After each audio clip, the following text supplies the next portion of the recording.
एक बड़ा ही धनवान आदमी एक गांव में रहता था। जैसे कि ज्यादातर पैसे वालों को होता है, इस धनवान सेठ को भी अपने पैसों का घमंड था। वह जिस गांव में रहता था वहां पर ज्यादातर लोग किसान थे। इन सभी किसानों के पास जितनी जमीन थी उससे कई गुना ज्यादा जमीन इस सेठ के पास थी। कई गरीब किसान तो इसके लिए इसके खेतों में काम करते थे। इसी गांव में मोहन नाम का एक बड़ा ही मेहनती और सच्चा किसान रहा करता था।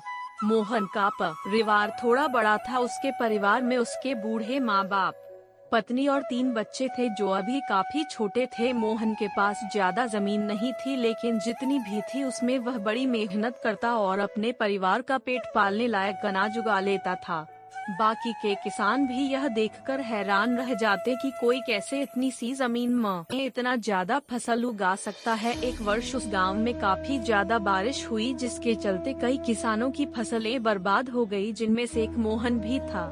अब मोहन धर्म संकट में पड़ गया, क्योंकि उसके परिवार में उसके अलावा कोई और कमाने वाला था नहीं और अपने परिवार को भूखा मरते हुए वो देख नहीं सकता था। वह जानता था कि इस गांव में अगर कोई उसकी मदद कर सकता है तो वह वही घमंडी सेठ है, जिसने गांव के कई अन्य गरीब किसानों को या तो कर्जा दिया है या तो अपने यहाँ काम पर रखा हुआ है।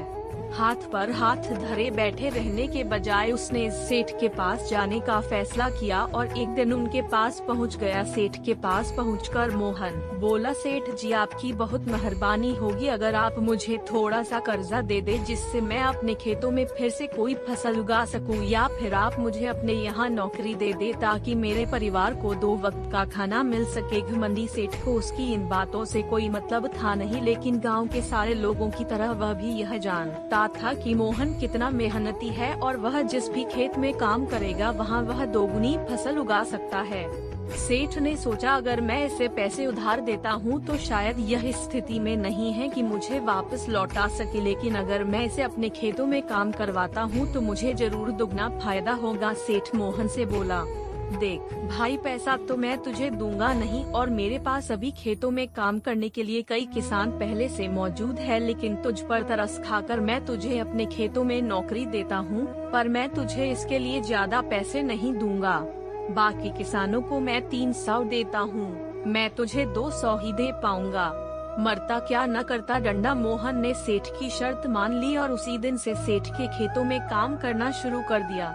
2 महीनों तक नियमित वो सेठ के खेतों में जाकर कड़ी मेहनत करता और देखते ही देखते 4 महीने का काम उसने अपनी मेहनत से 2 महीनों में ही खत्म कर दिया। सेठ उसके काम से एक ही मात्रा काफी खुश था, लेकिन वह कभी उसको यह जताता नहीं था।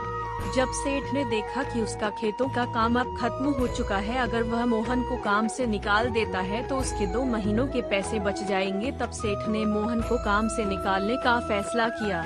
एक बार सेठ को ये विचार भी आया कि इतना मेहनती आदमी शायद उसे दोबारा आकार ना मिले, लेकिन फिर उसने सोचा कि जब अगले साल काम आएगा तब उसे फिर से नौकरी पर रख लेगा। आखिर इस गांव में उसके अलावा है ही कौन जिसके आगे ये लोग अपने हाथ फैलाएंगे। एक दिन सेठ ने मोहन को अपने पास बुलाकर उसको उस दिन का पैसा दिया और साथ में यह भी कहा कि कल से तुमको काम पर आने की जरूरत नहीं है। अब मेरे पास तुम्हारे लिए कोई काम नहीं बचा है। जब मेरे पास काम आएगा तो मैं तुम्हें बुला लूंगा। यह सुनकर मोहन का दिल बैठ गया। पिछले 2 महीनों से कम ही सही उसके बच्चों और परिवार के पेट में अन्न का दाना जा तो रहा था, अब वह क्या करेगा, यही सोचकर उसकी आंखों से आंसू निकल आए। मोहन ने सेठ के पैर पकड़ लिए और गिड़गिड़ाने लगा, सेठ जी मुझे इस काम की बहुत जरूरत है, मुझे मत निकालिए। अपने मतलब से मतलब रखने वाला सेठ टस से मस ना हुआ। उसने खरी खोटी सुनाकर मोहन को वहाँ से चलता कर दिया और मन ही मन 2 महीनों की तनख्वाह बचने से खुश होने लगा। अगले दिन जब सेठ सवेरे उठा और अपने आंगन में आया तो उसने देखा कि मोहन उसके आंगन में बैठा है। सेठ ने उसको पास बुलाकर पूछा कि क्या हुआ, तुम क्यों यहाँ पर बैठे हो। मोहन बोला, सेठ जी मुझे वापस काम पर रख लीजिए, आप जानते ही हैं मेरी आर्थिक परिस्थिति कैसी है, थोड़ी दया कीजिए। लेकिन सेठ ने उसकी एक न सुनी और फिर एक बार उसे बुरा भला कहकर वहाँ से जाने के लिए कहा। बेचारा मोहन अपना सिर नीचे झुका के वहाँ से चला गया। अगले दिन फिर यही घटना दोहराई गई। मोहन फिर सेठ के आंगन में बैठा था। सेठ ने फिर उसको वहाँ से जाने के लिए कहा। यही घटना अगले कई दिनों तक चलती रही।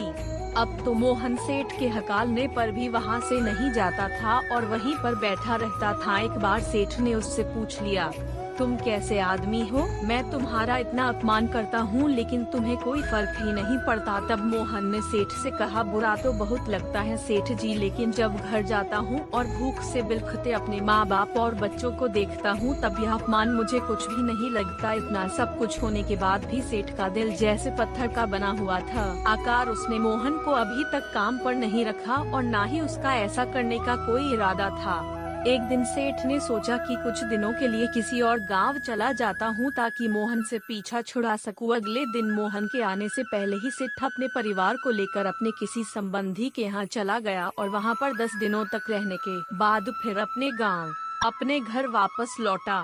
घर लौटते ही सेठ ने आसपास हर जगह नजर दौड़ाई तो पाया कि वहाँ पर अब मोहन नहीं था। सेठ ने सोचा, मेरी तरकीब काम कर गई, लगता है मोहन से अब पीछा छूट गया है। हालांकि अब सेठ के द्वार पर मोहन नहीं बैठा था लेकिन मोहन का विचार अभी भी सेठ के मन में घर कर बैठा था।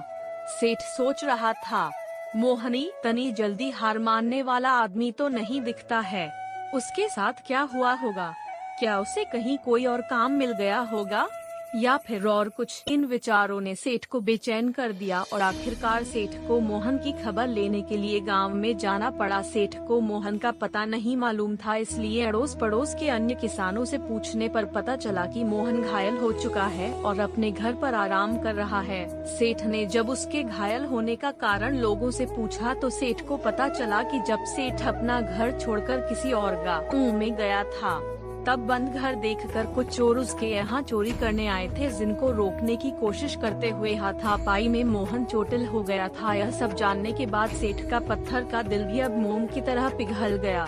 सेठ को अपने किए पर पछतावा होने लगा। सेठ ने अपने आप को याद दिलाया कि कैसे उसने एक शरीफ और सच्चे आदमी को ज्यादा काम करवा कर भी उसको पूरा पैसा नहीं दिया और जिसको गले से लगाना चाहिए था उसे ठोकर मार कर भगाता रहा। सेठ मोहन का घर का पता पूछकर उसके घर पहुंचा तो देखा कि मोहन की घर की हालत बहुत खराब है। उसका परिवार भूख से बेहाल है और वह खुद अपने हाथ पैर पर चोट के साथ एक खाट में पड़ा हुआ है। यह दृश्य देखकर सेठ की आंखों से आंसू बह निकले। सेठ ने मोहन के पास जाकर उससे सच्चे दिल से माफी मांगी, उसको उसकी मेहनत के पैसे दिए, उसका इलाज करवाया और उसको हमेशा के लिए अपने यहाँ काम पर रख लिया। दोस्तों, आपको ये कहानी कैसी लगी हमें कमेंट करके जरूर बताइए। दोस्तों, ऐसे ही कहानियाँ रोजाना सुनने और देखने के लिए चैनल को सब्सक्राइब जरूर कर लीजिए। धन्यवाद।